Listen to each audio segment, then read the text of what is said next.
Ladies and gentlemen, put your hands together for Stephen A. Smith.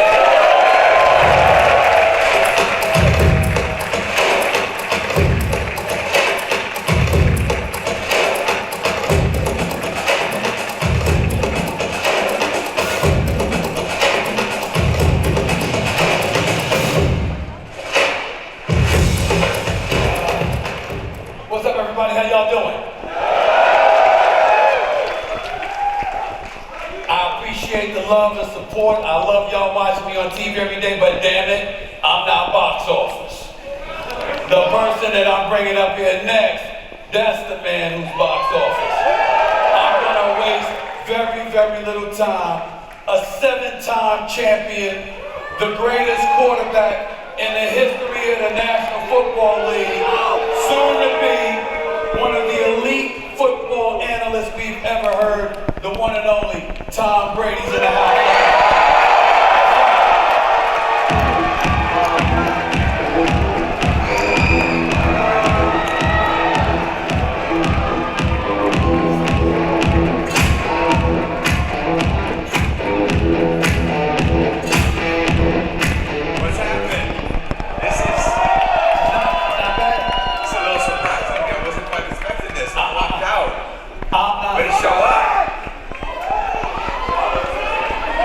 Tom Brady, the obvious question looking at a crowd like this out here, obviously this ain't Gillette Stadium, but it's still a large crowd.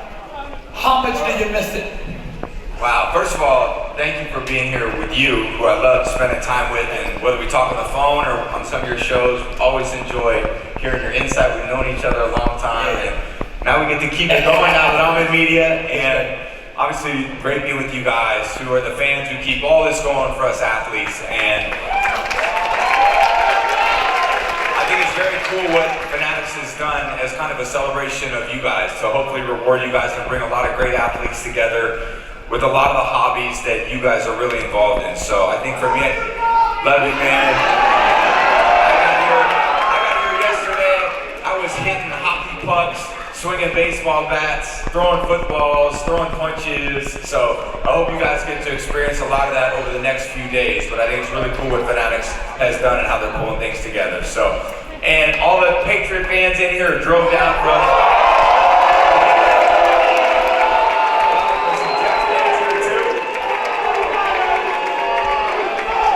And hopefully a few Tampa fans in here, but it's nice for everyone to turn out. Here we go. Love that too. What is life like right now for a 7-time champion that's retired?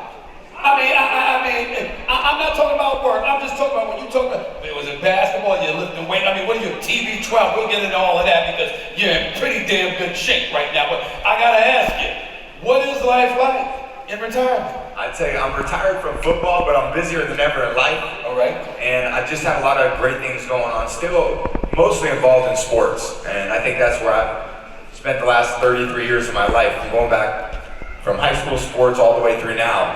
And I get a chance to now cover it for Fox this year and still be involved in football in a real intimate way. So I'm back to watching film. I'm back to kind of doing things the way that I used to do them and the way that got really efficient and effective over a long period of time. So I got a lot of things that keep me busy and still trying to be a great dad and be there for my kids. So I think between everything, it's a little busier. And all the parents out there know what it's a challenge to be a good parent. So we all appreciate it. And all the kids, hope you appreciate your parents too, because there's a lot of work they put in to make your life a little bit easier. I gotta ask you this question. It's really on a personal level because for me, I'm a dad. I got 2 beautiful daughters, and what I've learned is I have no rights whatsoever. They just, my daughters run my life. They like, Dad, just stop arguing. You're just going to do what we want you to do when all is said and done. Is that what life is like for you? Absolutely yes. That is exactly the same way. They call me, I know there's a request, because when they don't call, I don't hear from them. And when I don't hear from them, I know they don't want anything. That's right. So they just show up and they say, Dad, can I do this? I want to go to here. Can we do this? So it's, providing them. And I think as a parent, naturally, that's my dad man, my dad, every time I asked him, Dad, can we go to the batting cage? Dad, can we go up and throw the football around? He was always there and available. And I think one thing that I try to be as a parent is that for my kids, when they're really want you to do something, go out there and do it with them. You know, this is the interesting part because every Hall of Famer that I've ever heard speak, they always throw an apology out there to their family because they say all the dedication, the commitment to excellence, trying to win. We made so many sacrifices that, you know what, we missed out on so much. But here's the thing with the kids. They're fine with it, but they make you feel guilty because they're working you to try to get everything they can out of you. Do you find that to be the case? Absolutely. I think a lot of it is they're going to grow up one day, they're going to have their own job, they're going to have to dedicate their own time. They get a sense of that with school. And I think as my kids got a little older, maybe your daughter is the same, I think my oldest, at least when I say, hey, I got to do something, he goes, absolutely, Dad, go for it. So I think they begin to appreciate, and hopefully as they get older and they start to have the responsibilities of an adult, you know, when you're working hard to be a dad and also to provide for the family, that does come with being away a bit, being really focused on my job. And I think that the kids, when they have their responsibilities and they got homework and now they got choices, well, I understand that you can't do everything all the time and every request that's made is impossible. So I think during football season it's going to go, now that football season's coming up, I'll have a little less time on the weekend, which I'm happy about. I'm happy really excited to cover football, really excited to give insight to you guys who tune in to watch, who've been great football fans, and really anxious for you guys to see things through my eyes, and I get to express it on TV for a lot of years going forward. Everybody knows it's not a secret, it's not a 10-year deal with Fox or whatever. What made you decide, I know I want to do that. I want to be calling football games. I want to be giving color commentary. I want to be a commentator on football games. When did you make the decision that that was something you wanted to do? It wasn't really even on the radar when I retired. All right. And I didn't even think that when I would retire, that's something I would go into. But I had saw teammates go into it with a great degree of success. Teddy Bruschi's one that I really love on television. Great, that's my guy. Willie McGinnis is another one that on NFL Network I thought did a great job. Rodney Harrison, great job on NBC. So I kind of looked at them and realized they were great leaders of the team. How could they get on there and express their views on television to really spread their positive outlook on what football has meant to them, and as they look forward, what it can do for a lot of people, and they were so successful. And so when I retired, it was just met with Fox, and they said, this is what we think we want you to do. And didn't realize that type of opportunity was out there, and then I couldn't turn it down when they said, hey, you're going to be the lead analyst. And I thought, okay, you know what? I still get to be a quarterback. Because in some ways now I'm just quarterbacking something a little bit different, but in the end, you're sitting in that hot seat, you're in the one calling the shots, and that's where I like to be, that's where I'm most comfortable. Anybody in particular that you enjoyed watching and listening to that you kind of think you might potentially mirror yourself after? Because Tony Romo, for example, does a great job on CBS.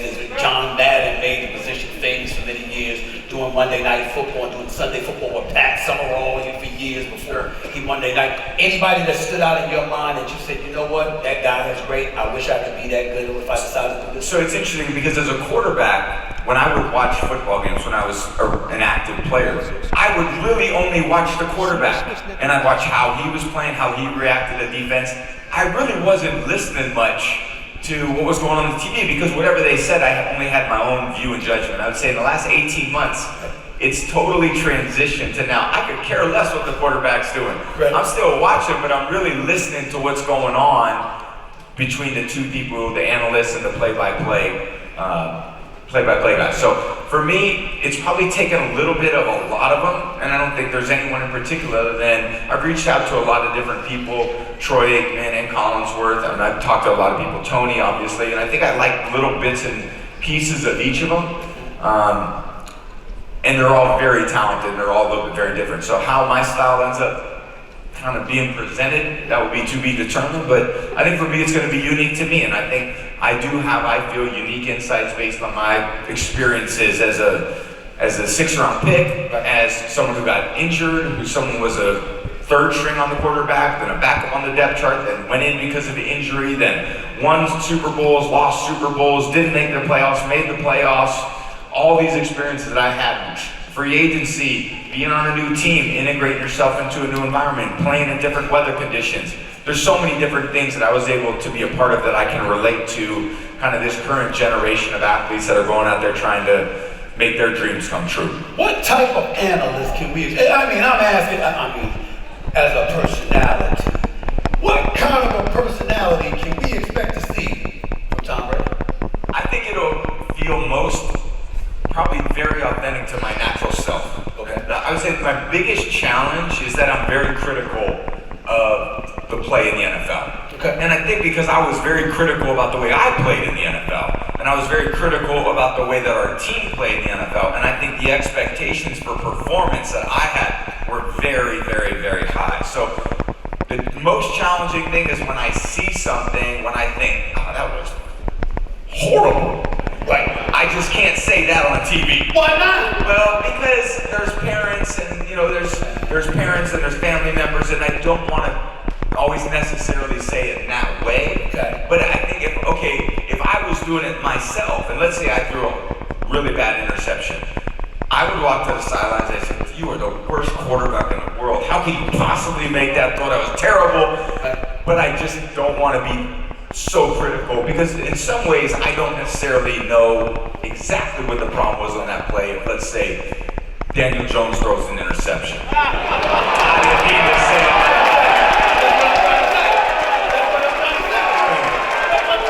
I wasn't even being critical of Daniel Jones. Maybe I was a little bit. That's what I'm saying. And not only that, because of your expertise, we can guess and we can speculate on what we're seeing and ultimately lean on the result.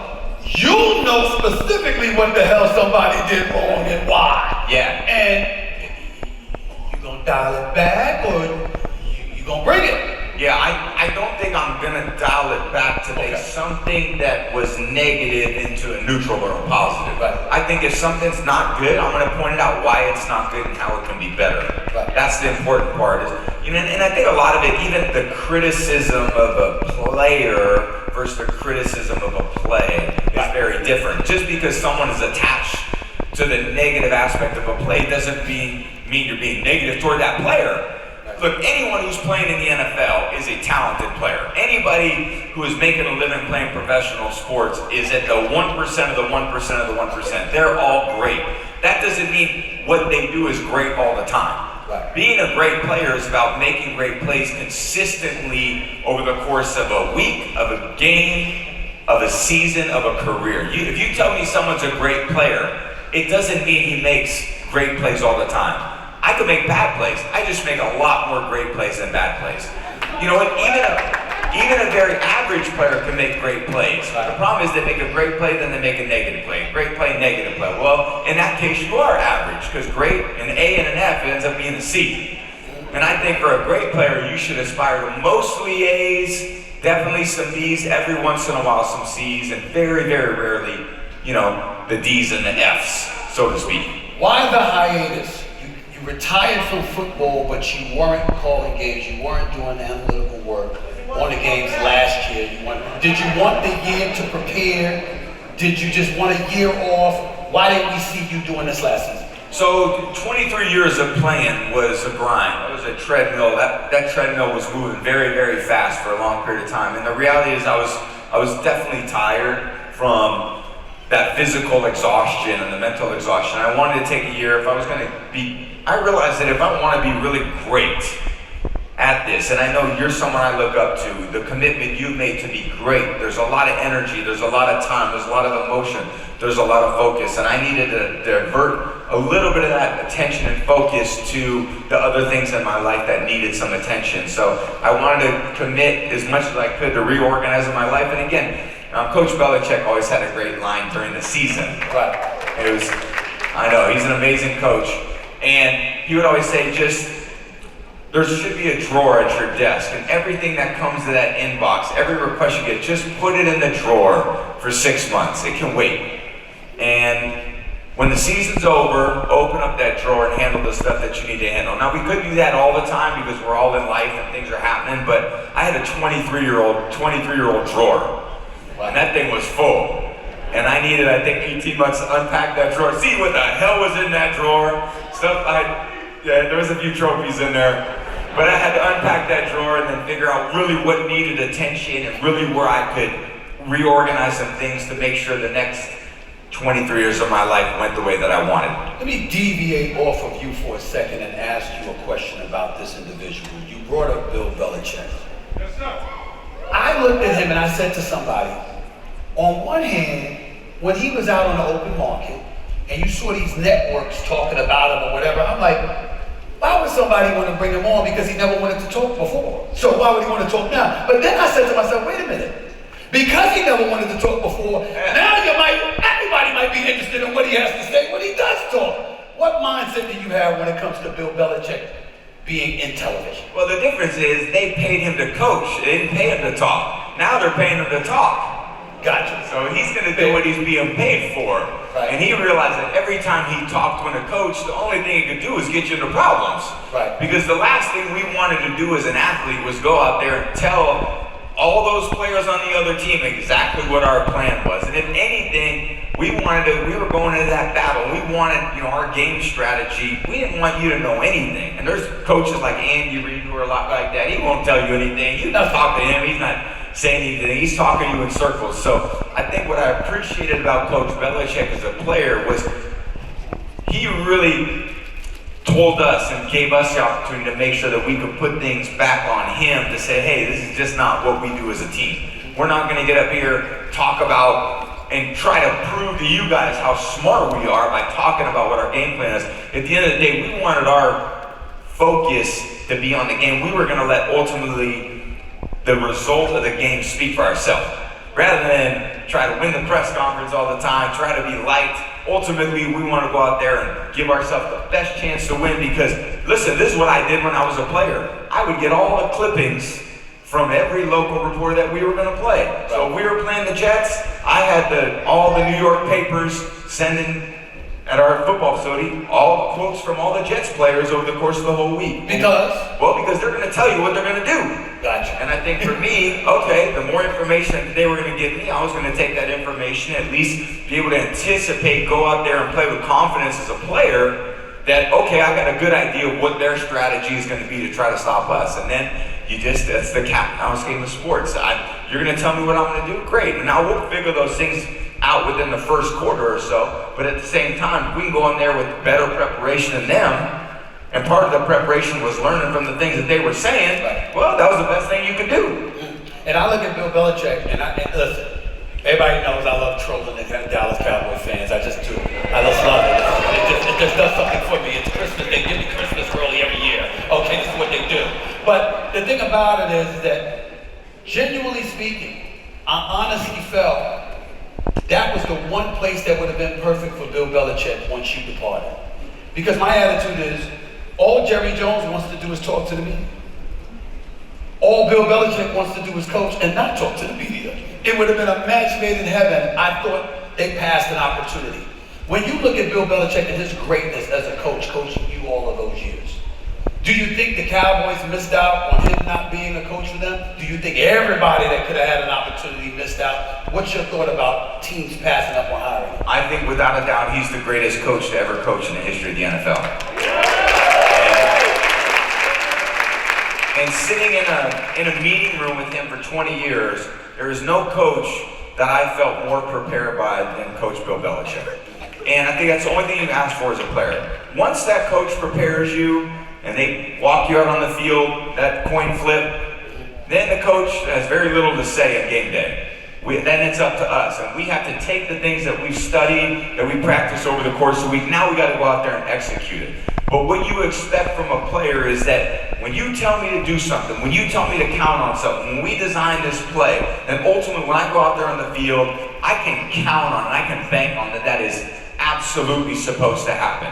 Now sometimes if you're playing another coach that's equally as skilled, they're going to have some counterattacks to your attacks. And you've got to be able to be prepared for those. But I think he prepared us so well, and if I would look at any of these organizations who have any head coaching vacancies, Bill Belichick to me is a no-brainer. Now he's going to come and he's going to be authoritative and he's going to have his own way of doing things, and you got to be okay with that. But when you're looking at a coach to prepare a team, he's an incredible coach. And I think Mike McCarthy's an incredible coach too. So coach of the Cowboys, he's had 12-win seasons. I know people talk about him all the time, but he's a football guy too. That's all he wants to talk is football, and he's a good fit for that organization as well. So I think that's ultimately what the role of the coaches. The coaches, to me, that are the ones that are giving all the information away, spending more time giving information away to the public than they are to the players. Those are the ones that I have a problem with. When I look at the National Football League,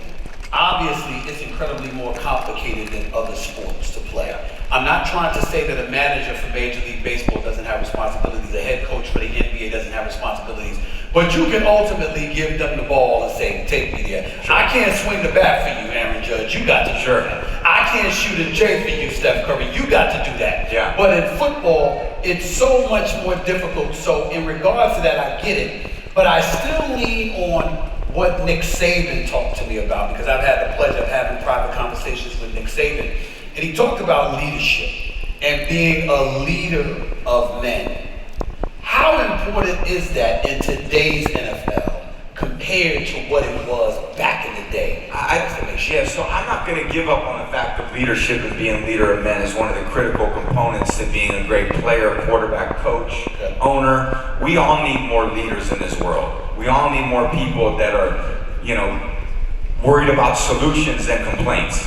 We need more leaders that are willing to step up and do more than do less, that are willing to push people to be more disciplined than less disciplined.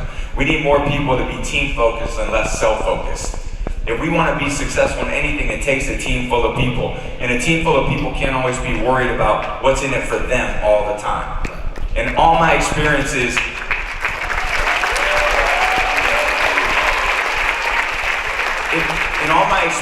in sports, whether it's high school sports, college sports, pro sports, the greatest team we had, you woke up every day and you went in there saying, what can I do to help the team win? Not, what can the team do for me to promote myself as an individual? And we played teams that were more interested in being Pro Bowl players than Super Bowl players. And to me, there was a big difference between being a star and being a champion. And champions do what it takes to win every single day, no matter what it is. There's no job that's too big or too small for a champion.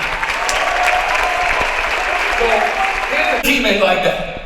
Well, that's a great question, and typically it is the receiver position where that comes from. And can I explain why?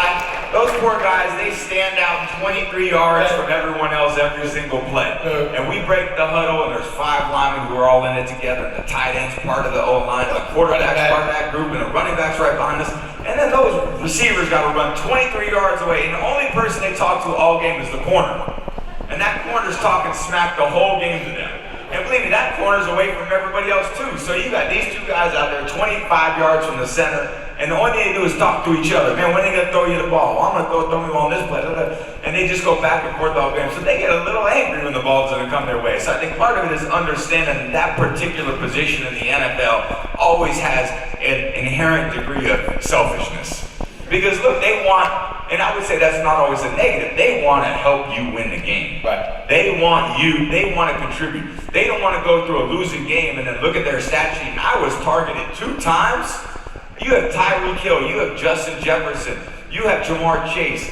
You don't want to lose a game and look over and see those guys were targeted once or twice in the game. You want to try to feed them the ball. And believe me, if I was a quarterback, I'd be wanting to feed them the ball too. Good defenses, they try to take them away, and I don't think the receivers always necessarily understand that. That's right. I try to tell them, you don't understand, when they have a certain defense called, they're sometimes putting 1.5 players on you and sometimes 2 players. And in that case, I got to throw to somebody else that has a better matchup. Now, when you get a true one-on-one, we're going to get you the ball, just like every sport, just like basketball. If they got 2 on LeBron, there's 1 guy free. Right. And I think being a good quarterback is kind of being that point guard and seeing, okay, where is there extra coverage?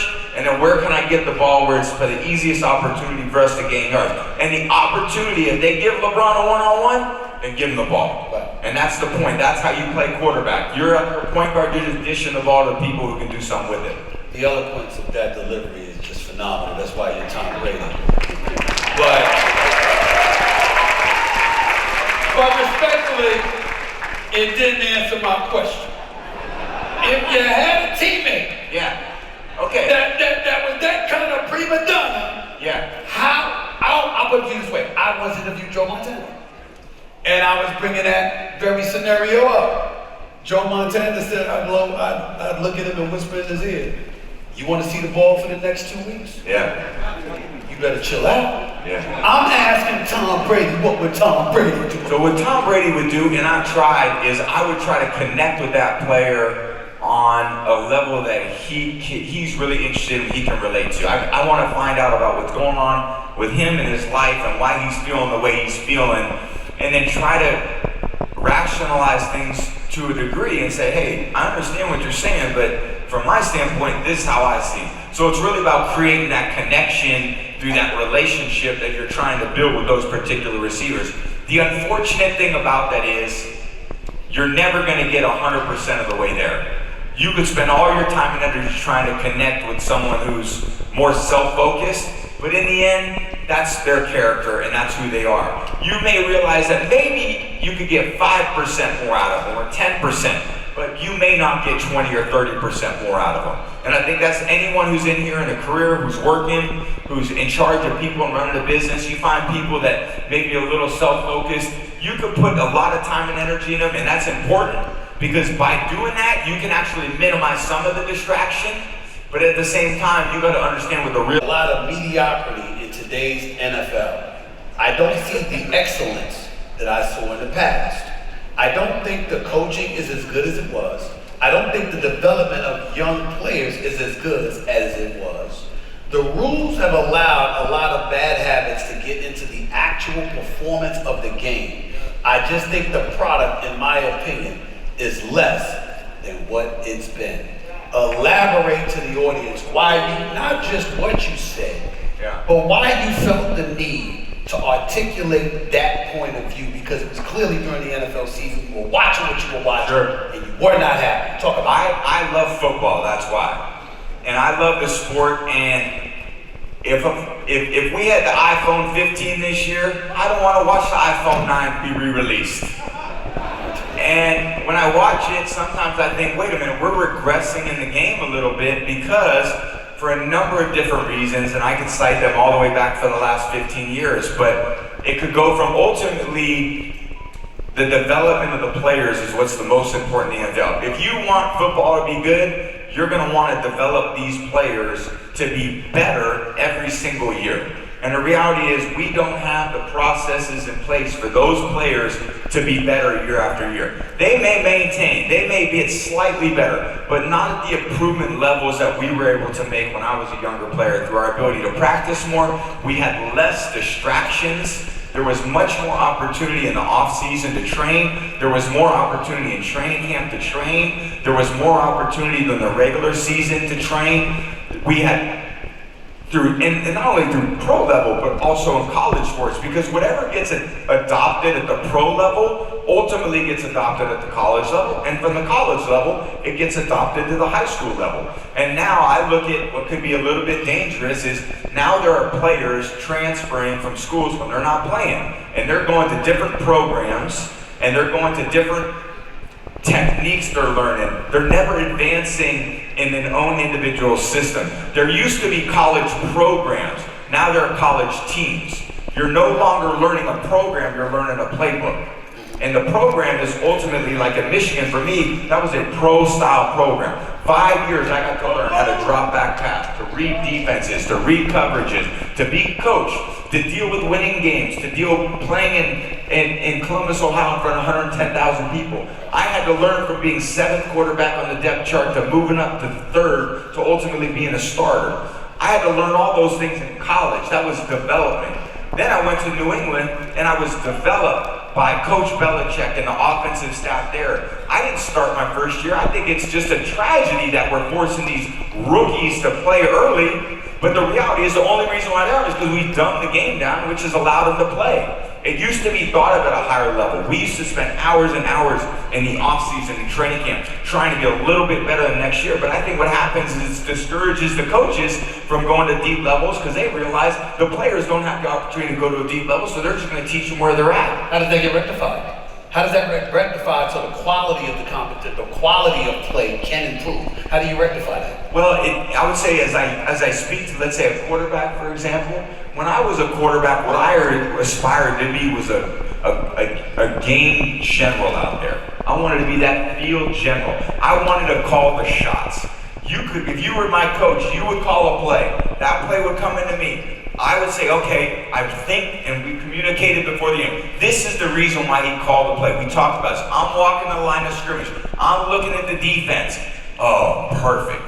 I love the defense. This is exactly why we call this play. I snapped the ball. Well, every defense is built a little differently, and every defense takes away something a little different. Sometimes I walk to the line of scrimmage, I knew exactly why we called the play, and I go, oh God, it's not going to work. We have no chance of this play working based on the defense that they call. So I would change the play. And I'd get out of the play, I'd turn it. Let's say I had a deep pass and they were guarding you deep. I would check to a run. I'd check to a short throw. I'd get out of that play to make sure that play was successful. Now the quarterbacks walk to the line of scrimmage, coach calls a deep play, defense calls a coverage that takes away a deep play, and they snap the ball. And that quarterback's holding the ball, and he gets sacked, and then I hear people go, oh, the offensive line's got to hold up for a look. And I'm listening like, there was no one going to be open on that play. You could call it 100 times, the same result would happen. When is the quarterback's responsibility to check to a play that's going to be successful? That's what I did. That's what Peyton Manning did. That's what Ben Roethlisberger did. That's what Drew Brees did. That's what Phillip Rivers did. Those are the guys. That's what Joe Montana did. That's what Steve Young did. That's what John Elway did. So when I look at the great players, I think, okay, let's try to be great. And to be great, you got to take control. You don't go out there on the air and you have a producer or director that says, hey, Steven, hey, this is what I want you to do. And all of a sudden you get out there and you just regurgitate what they say. You got to feel the moment. That's right. It's up to you. That's why they trust you. We need quarterbacks like you. Patrick Mahomes.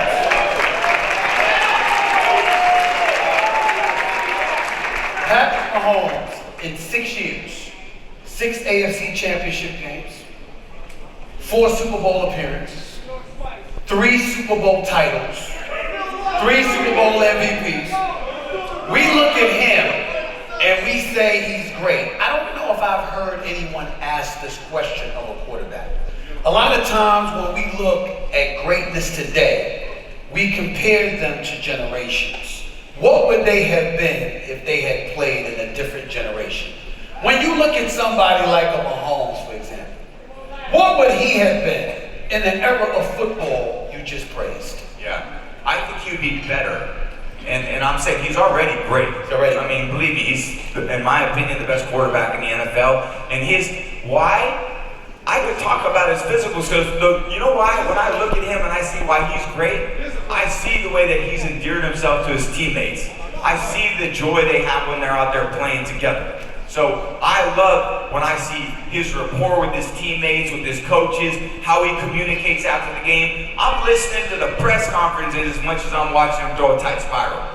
Because that's ultimately what that position is about. Yeah, it's about your ability to be physically gifted and run and throw on the move and drop his arm angle and read coverages and throw the ball deep. It's also about how the message you're creating every day to your fans, to your teammates, to your coaches, how you present yourself on the field, off the field, how you handle wins and losses. That to me is just as important in the development of a player. And I think the challenge that I see with him as he gets older, he's not as young as he was, and can he relate to the young players? I believe he will. He's now had a degree of success. Does that continue to motivate him? That's going to be up to him. There's going to be a lot of things that now happen in his life, his children, and as he grows that are probably external from football. How does he deal with those? I believe he's got a good foundation to deal with those. I would never ask you this question as a player, but damn it, you're an analyst now, so I can ask this question. Top 5 quarterbacks in the National Football League right now, according to Tom Brady, Patrick Mahomes being number 1. Give me 2, 3, 4, and 5. So I think consistently well the guys that I see. I see Josh Allen as someone who's always impresses me as a player. I see Lamar Jackson, who always impresses me as a player. Yeah, I think that some different guys probably have different moments. Joe Burrow is very impressive the way he knows how to use the team. Again, another guy who's got a great connection with his teammates. And then I think I'll leave it with those four. I'm gonna throw Aaron Rodgers in there. Oh, of course. It's just me. One of the great New York passes you've ever seen. I'm gonna throw him in there, and the man knows the game inside out. I gotta ask. I'm very interested to see how Aaron comes back and performs this year. And, you know, how dedicated and committed he is to being a great quarterback again. He had a year off. I believe that it would be very motivating for him to do that. But again, that's why they go play. Again, I think for all of us, we can analyze before the point. At the end of the day, it's going to be up to them to go out there and prove to us, right or wrong, whether our decisions or judgments or hypotheses about them are right. I look at somebody like vibing with a lot of people, showing more of your personality, etc. Whose ass did you want to kick most when you were on the football field? I was on the football When you was on the football field, you just wanted, it brought you joy to bring them misery. Oh. Who was that player on the football field that made you feel that way? Well, I would say I had to try to, in a lot of ways, I had to try to create that for everybody. Okay. Because it's never the person. Okay. Because the person is a human being. Right. It's the belief of who that person they're standing in your way. So like, and I would say it's more team-wide, but let's say the Colts back when I was at the Patriots. Every time they lost, man, I could have thrown a party at my house. and it's not because I didn't love Peyton Manning. Right. And I didn't respect him more than any other quarterback that ever played against. I just knew that if we wanted to go where we wanted to get to, he was standing in the way. Right. And we had to move him out of the way. And the fact that someone else could slightly budge him a little bit off track, that helped our job a little bit. But did that do it for you? Like you got something, you know, the great players that have blessed me with their knowledge would say, there's a difference between somebody being moved out of your way and you moving them out of your way. We like that too. That's what I'm saying. I I'm like, did you really get like, all right, somebody knocked on Peyton Manning, so you didn't get the chance to knock. No, I didn't think like that. No, I wanted him to be knocked off every week. I would have taken that to knock him off, then buried him deeper, and then hopefully the next people would bury him even deeper. But that was just, I wanted everybody to lose. Believe me, I never had, and I think a big part of this generation too that I see is, I didn't have friends on other teams when I was playing. I didn't have social media accounts where I could direct message people. Hugging one another, singing Kumbaya before you go up against them. You didn't do that. I didn't go out there on the field to shake hands, man. I was trying to, when I played against the Giants, oh my God, we almost got, this is 2020, COVID year. There was no fans, they didn't see us. I went out onto the field, I was so fired up, there was no one in the crowd, and they were trying to kick field goals on our side of the field. I was not happy. I had going at it with the special teams coach, and I probably apologized. The backup quarterback, Blaine Gabbert, was like, what is wrong with you? But I just had to create this anger because I had to go out there feeling like anger really motivated me. Right. I think anger was a great emotion for me as an athlete, that if I could see that someone disrespected me and I could get angry, man, that created action within me. And that action within me created energy. And that energy created confidence. And that confidence created emotion. Right. And that emotion created a result that I wanted. We got about 3 minutes. We got about 3 minutes left here with the great Tom Brady. Gotta ask you a few of these questions. Number one, the number one threat to the Kansas City Chiefs in the AFC is who?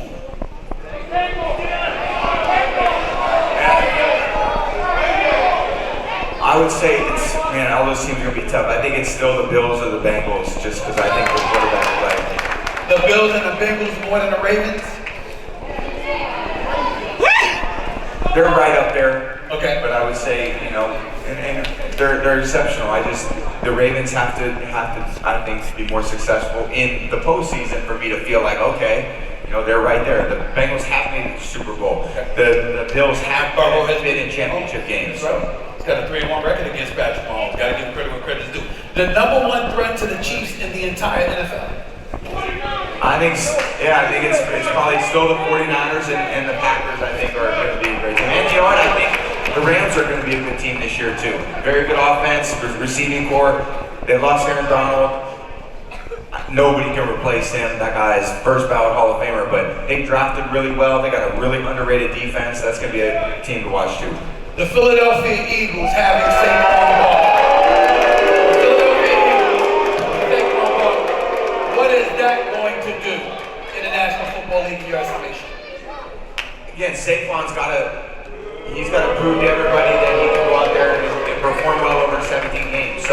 it's a good offense if you're a running back to be in.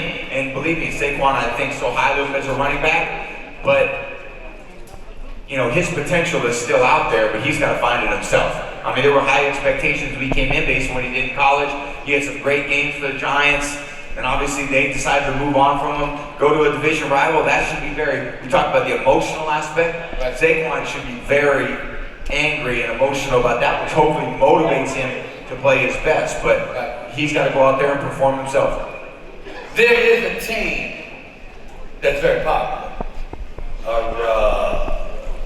The Sportico says they're worth over $10 billion.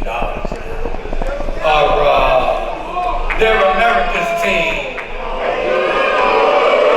But they haven't won a Super Bowl in 28 plus years. Their starting quarterback has won 2 playoff victories in 8 years. And the quarterback, the wide receiver, and the elite defensive player are in line to get paid. What should we expect from the Dallas Cowboys this year?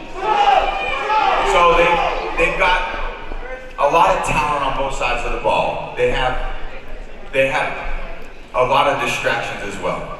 So I think, can the great players minimize the distractions? And I think the challenging part about that environment is we're talking about them now.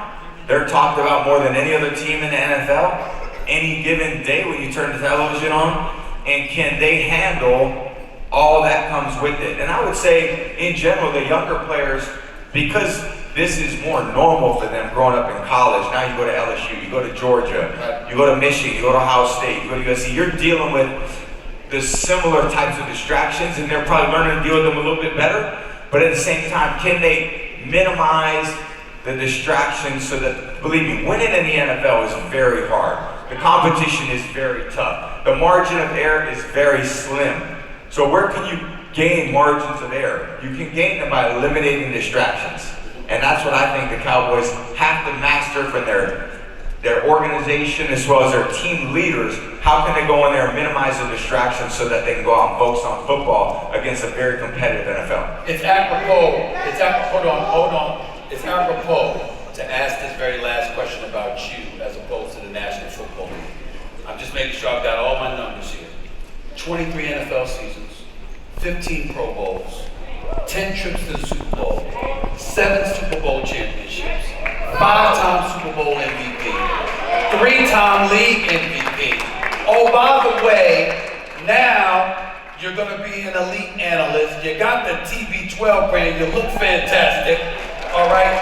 I know you got ownership aspirations. How can I help elite athletes, quarterbacks, coaches? They ask me all the time, what was it like playing for Bill Belichick? What was it like after your ACL injury? What was it like going to Michigan and being a backup? I've had a lot of unique experiences that have helped me grow. And the only reason why I'm sitting here today with some unbelievable stats that you read that I always feel are very team focused is because the people that came into my life. I put effort in, but this was about the right people being in my life to allow me to grow and succeed in the way that I wanted to. And if I could be that person for other people, I would look forward to that waking up every day for the rest of my life. I would say this to you, I've been in this business for 30 years, and I sincerely mean this from the bottom of my heart. One of the greatest honors of my career is being able to get to know you and be able to call you a friend. I really, really mean that. I'm going to ask for a bit of advice as my very last question. They're talking about roasting me. Should I allow them to do it? They're talking about roasting me, putting me through a roast. Should I allow them to do it? What's your advice about that? Measure 9 times and cut once. Don't think really hard about it. Ladies and gentlemen, one of the top Brady.